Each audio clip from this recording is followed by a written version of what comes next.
जय श्री कृष्ण। मित्रों, आप सब जानते हैं कि जीवन में संतान का होना कितना आवश्यक है। बिना संतान के जीवन शून्य और दुख सा लगता है। ऐसा कौन सा पापों के कारण हमें पुत्र की प्राप्ति नहीं होती। आज हम इस पुरानी कथा के अनुसार जानेंगे किन स्त्रियों के भाग में पुत्र की प्राप्ति नहीं लिखी होती। एक बार द्वारिका नगरी में भगवान श्री कृष्ण और रानी रुक्मणी अपने शयन कक्ष में आराम कर रहे थे। तभी वहां अचानक से देवर्षि नारद जी पहुंच जाते हैं। फिर नारद जी द्वारिकाधीश भगवान श्री कृष्ण और देवी रुक्मणी को प्रणाम करते हैं। भगवान श्री कृष्ण नारद जी का अभिवादन स्वीकार करते हैं और पूछते हैं, हे देवर्षि नारद जी, किस प्रयोजन से आना हुआ। देवर्षि नारद जो रहते हैं वो मुस्कुराते हुए कहते हैं, प्रभु आप त्रिकालदर्शी और तीनों लोगों के स्वामी हैं।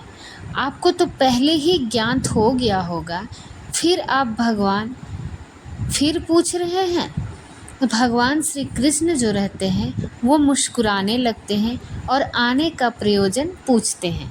उसके बाद देवर्षि नारद जी कहते हैं, प्रभु आज मैंने पृथ्वी लोक का भ्रमण करते हुए कुछ स्त्रियों को देखा जो बहुत परेशान और चिंतित दिख रही थी। उन्हें देख के मन में मेरा कुछ प्रश्न उठ रहे हैं। यदि आप इन प्रश्नों के उत्तर देकर आप मुझे संतुष्ट करेंगे तो मेरे मन को बहुत शांति मिलेगी। तब द्वारिकाधीश श्री कृष्ण कहते हैं, हे देवर्षि नारद जी, आपने निसंकोच होकर अपने प्रश्न पूछिए, मैं आपके प्रश्न का उत्तर जरूर दूंगा। तब देवर्षि नारद जी कहते हैं, प्रभु मेरा पहला प्रश्न है, किस स्त्री के प्रारंभ में पुत्र सुख नहीं होता। और दूसरा प्रश्न, कौन सी स्त्री पति से पहले मृत्यु को प्राप्त हो जाती है। और मेरा अंतिम प्रश्न है कि कौन सा वस्त्र आभूषण करने से स्त्री को देवलोक की प्राप्ति होती है। तब द्वारिकाधीश श्री कृष्ण कहते हैं, हे देवर्षि, आपने यह प्रश्न पूछकर समस्त संसार पर उपकार किया है। इन प्रश्नों का उत्तर सुनकर समस्त विश्व का कल्याण होगा। जो भी मनुष्य इन प्रश्नों का उत्तर ध्यान से सुनता है उसे पृथ्वी लोक पर संपूर्ण सुख समृद्धि और धन वैभव की प्राप्ति होगी और मृत्यु के बाद उसे देवलोक में स्थान मिलेगा। भगवान श्री कृष्ण नारद जी कहते हैं, हे देवर्षि, आज मैं आपको एक बहुत ही पवित्र कथा सुनाता हूँ। इस कथा के माध्यम से तुम्हारे द्वारा पूछे गए सभी प्रश्नों का उत्तर तुम्हें प्राप्त होगा। लेकिन इस कथा को समस्त मानव जाति को ध्यान से पूरा सुनना चाहिए। इस कथा को बीच में छोड़कर नहीं जाना चाहिए, क्योंकि इस कथा में समस्त मानव जाति का कल्याण छिपा हुआ है। जो भी इस कथा को ध्यान से पूरा सुनेगा, मैं उसकी सभी पाप क्षमा करता हूँ। मित्रों, आप सभी कथा श्रोताओं से एक विनम्र निवेदन है कि आप भी इस पवित्र कथा को पूरा जरूर सुनें तथा शुरू करने से पहले कमेंट में जय द्वारिकाधीश, जय श्री कृष्ण अवश्य लिखिए। कथा प्रारंभ करते हैं। भगवान श्री कृष्ण कहते हैं, हे देवर्षि नारद, प्राचीन समय की बात है। कौशल देश में एक बहुत बड़ा ही नगर था। उस नगर में एक अमीर व्यापारी रहता था। उस व्यापारी के 2 पुत्र थे। बड़े बेटे का नाम देवदान था और छोटे बेटे का नाम कुणाल था। व्यापारी ने बड़े बेटे का विवाह पड़ोसी राज के अमीर व्यापारी की लड़की के साथ किया और दूसरे बेटे कुणाल का उस राज के एक साधारण सी व्यापारी की बेटी के साथ किया गया। व्यापारी के घर में किसी चीज का कोई कमी नहीं थी, किंतु व्यापारी की जो पत्नी का स्वभाव था वो बहुत ही क्रूर और अत्यंत दुष्ट था।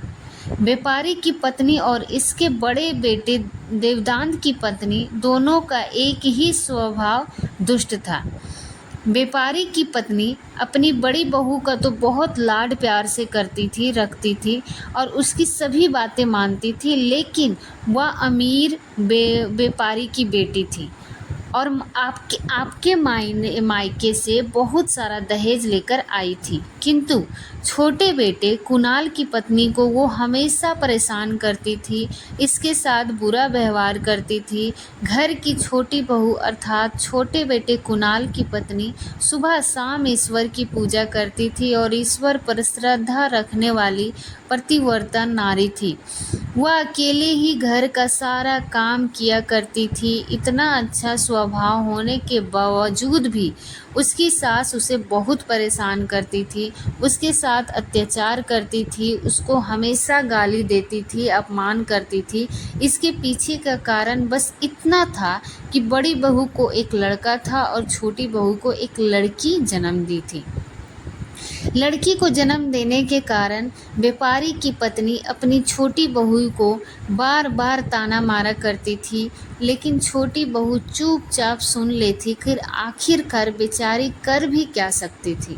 जो भाग्य में लिखा था वही उसको प्राप्त हुआ था। भगवान श्री कृष्ण कहते हैं, हे देवर्षि नारद जी, अब मैं आपको छोटी बहू अर्थात कुणाल की पत्नी की कहानी सुनाता हूँ। इससे तुम पहले प्रश्न का उत्तर प्राप्त हो जाएगा कि कौन सी स्त्री को संतान के रूप में पुत्र की प्राप्ति नहीं होती। हे देवर्षि, व्यापारी की जो पत्नी थी वह शुरुआत से ही बहुत दृष्ट, क्रूर और जलनखोर स्वभाव की थी। उससे उसकी सास भी परेशान हो जाती थी। व्यापारी की पत्नी अपनी छोटी बहू को सारा दिन परेशान करती थी और सबसे ज़्यादा दुख देती थी। छोटी बहू सीधी सादी थी, बेचारी वह चुपचाप कर सब कुछ सहन कर लेती थी। छोटी बहू सुबह जल्दी उठकर साफ सफाई करती, उसके बाद पूजा करती और उसके बाद फिर से घर में काम में लग जाती और दिन भर काम करने के बाद उसे रात्रि को ही सोने का समय मिलता। इतना के करने के बाद भी व्यापारी की जो पत्नी है अपनी छोटी बहू को इस ईर्ष्या से करती थी। जब छोटी काम करती थी तो उसकी सास आकर उसे ताना मारती थी और तेरे हाथ में जान नहीं है क्या? तू जल्दी जल्दी काम कर, मुझे बाहर जाना है, मेरे लौट कर आने से पहले तू भोजन बनाकर तैयार रखना और आते ही मैं भोजन करूंगी। ये सुन अन्न का एक दाना भी बर्बाद नहीं हो पाए। बेचारी छोटी बहू चुपचाप अपनी सास का अत्याचार सहन करती थी और सास के सभी आदेशों का बड़ी ही विनम्र से पालन करती थी। फिर छोटी बहू खाना बनाते हुए सोचने लगी कि मैं घर का इतना काम करती हूँ, तनिक सा भी विश्राम नहीं करती हूँ। इतना सब करने के बाद भी सासू माँ किसी न किसी बात को लेकर मुझे ही बातें सुनाती रहती है। पता नहीं कब उनकी ताना देने की आदत जाएगी। छोटी बहू यह सब मन में सोच ही रही थी, तभी बाहर से घर का दरवाज़ा खटखटाने की आवाज़ सुनाई दी। छोटी बहू बहुत डर गई और उसने सोचा, अभी तक तो भोजन भी तैयार नहीं हुआ, लगता है मेरी सासू माँ जल्दी लौट आई, अब वह फिर से ताना मारेगी। तब छोटी बहू ने दरवाज़ा खोला। उसने देखा कि दरवाज़ा पर एक सन्यासी खड़ा था, जिसकी बड़ी बड़ी जटाएं, मस्तक पर लंबा टीका लगा हुआ था। छो बहू ने सन्यासी को प्रणाम किया। सन्यासी ने आशीर्वाद दिया, बेटा सदा सुहागिन रहो। सन्यासी ने कहा, हे पुत्री, मुझे बड़ी भूख लगी है, तुम इस सन्यासी के लिए कुछ भोजन का दान करो। छोटी बहू ने मन ही मन में सोचा, अगर मैंने सन्यासी को भोजन कराया और इतने में मेरी सास आ गई तो मेरी खैर नहीं। कुछ देर तक विचार करने के बाद उसने सोचा, अगर सन्यासी को भोजन नहीं कराया तो ये अतिथि धर्म का अपमान होगा। उसने डर को त्याग कर जल्दी से खाना बनाया और सन्यासी के घर अंदर बुलाया और छोटी बहू ने अतिथि धर्म का पालन करते हुए सन्यासी को भोजन कराने लगी। उतने में ही उसकी सास घर पर आ पहुंची और उस सन्यासी को घर के अंदर भोजन करते हुए देख बहुत क्रोधित हुई गई और गुस्से से चिल्लाते हुए छोटी बहू से कहने लगी, यहाँ पर क्या किसी प्रकार का भंडारा या दावत चल रही है क्या, जो मार्ग में चलते भिखारियों को घर में बिठाकर खिला रही हो। छोटी बहू ने अपनी सास से बड़ी मिन्नती की, हाथ जोड़ी कि शांत हो जाइए, लेकिन सास ने बहू की एक नहीं सुनी और उसकी सास ने वो सन्यासी को घर से बाहर निकाल दिया और उसके भोजन को उठाकर फेंक दिया। उसके बाद वह छोटी बहू को पीटने लगी और ज़ोर ज़ोर से चिल्लाकर कहने लगी, अरे दुष्ट, मैंने कहा था कि अन्य का एक दाना भी बर्बाद नहीं होना चाहिए, लेकिन तूने ये क्या किया। उस राह चलते भिखारी को इतना सारा भोजन दे दिया। सुकन्या रोते हुए बोली, सासू माँ, मैंने सन्यासी को अपने हिस्से का भोजन दिया, आप मुझे मेरे हिस्से का भोजन मत देना। फिर वह सास से बोली, इतने में इतना गुस्सा होने की क्या बात है। द्वार पर आए हुए अतिथि को कभी खाली हाथ नहीं भेजना चाहिए, ऐसा हमारे शास्त्र कहते हैं। इतना सुनने के बाद सास ने उसको बहुत डांटा। दोनों के बीच कई देर तक बहस हुई और अंत में उसकी जो सास है गुस्से में आकर छोटी बहू को धक्के मार के घर से बाहर निकाल देती है और दरवाज़ा बंद कर लेती है। छोटी बहू देर रात तक घर के द्वार के सामने खड़ी रहती है और बाहर से अपनी सास को आवाज़ देने लगी। सास ने एक नहीं सुनी और उसके घर के अंदर नहीं आने दिया। छोटी बहू मजबूर थी। उसका पति कुणाल भी कहीं दूसरे राज्य में गया हुआ था। वह रात भर उसने सुबह होते ही अकेले ही दुखी और उदास मन से अपने मायके के लिए निकल पड़ी। उसके मायके जाने के रास्ते में बहुत बहुत बड़ा बड़ा जंगल पड़ता था। छोटी बहू प्यासी रहकर उस जंगल के रास्ते से चली जा रही थी। तभी उसे असमय अचानक ज़ोर ज़ोर से बादल गरजने लगे और बरसात होने लगे। बारिश से बचने के लिए वह एक विशाल घने वट वृक्ष के नीचे जाकर खड़ी हो गई और वहाँ पर उसने देखा कि पेड़ के नीचे एक गुफा बनी हुई है। फिर वह बिना देरी किए हुए जल्दी से उस गुफा में घुस गई। गुफा में जाने के बाद उसने देखा कि अंदर कोई सन्यासी महात्मा बैठे हैं, जिनके मुख पर सूर्य के समान तेज चमक रहा था और गले में मोटी सी रुद्राक्ष की माला शोभित हो रही थी। वह सन्यासी कोई और नहीं बल्कि स्वयं भगवान कृष्ण ही थे। सन्यासी का रूप धारण करके बैठे हुए थे। सन्यासी ने आहट सुनते ही आंखें खोली तो छोटी बहू को देखा तो बोले, हे पुत्री, तुम इस विशाल घने जंगल में इतनी बारिश में अकेले क्या कर रही हो। पुत्री, रोना बंद करो। मैं तुम्हारे जो भी कुछ हुआ है मुझे शांत और मैं सब कुछ जानता हूँ। तुम्हारे ससुराल में तुम्हारी सास अत्यंत दुष्ट स्वभाव की है और वो तुम्हें परेशान करते हैं और बहुत दुख देते हैं। इसका कारण केवल बस इतना है कि तुमने पुत्र को जन्म ना देकर एक पुत्री को जन्म दिया है, जिसके कारण तुम्हें तुम्हारी सास के ताने सुनने पड़ते हैं और उसका अत्याचार सहना पड़ता है।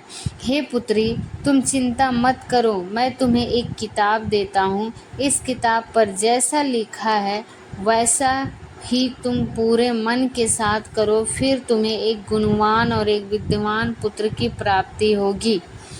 फिर छोटी बहू ने वह किताब ली और उसके बाद वहाँ पे अचानक से तेज प्रकाश उत्पन्न हुआ और सन्यासी वहाँ से गायब हो गए। यह चमत्कार देख के वो बहुत प्रसन्न हो गई और अब वह बारिश रुकने का इंतज़ार करने लगी। थोड़ी देर बाद जब बारिश रुकी तो उसने देखा उसका पति कुणाल उसे ढूंढते हुए उसके पास आ पहुँचा था। कुणाल उसे ढूंढते समय बहुत ढूंढ रही थी पर नहीं मिल रही थी। छोटी बहू ने अपने पति को सारी हकीकत बता दी और दोनों ने घर वापस ना जाकर उसी जंगल में घर बनाकर रहने का निर्णय किया। वो दोनों पति पत्नी वहीं पर सुखमय जीवन व्यतीत करने लगे। एक दिन कुणाल की पत्नी के मन में पुत्र प्राप्ति का ख्याल आया और मन ही मन सोचने लगी, यदि मेरा भी कोई पुत्र होता तो आज ससुराल में मुझे बहुत इज्जत मिलता। इज्जत मिलता।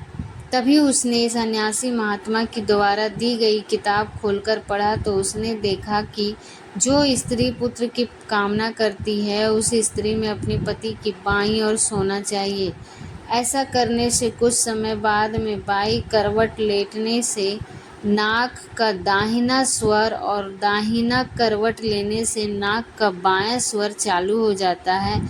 फिर जब पुत्र की इच्छा हो तो उसी स्थिति में मिलन से पहले यह निश्चित कर लेना चाहिए कि पति का दायां स्वर चलने लगे और पत्नी का बायां स्वर चलने लगे और उसी समय पति पत्नी का मिलन होना चाहिए। ऐसा करने से निश्चिंत ही पुत्र की प्राप्ति होती है।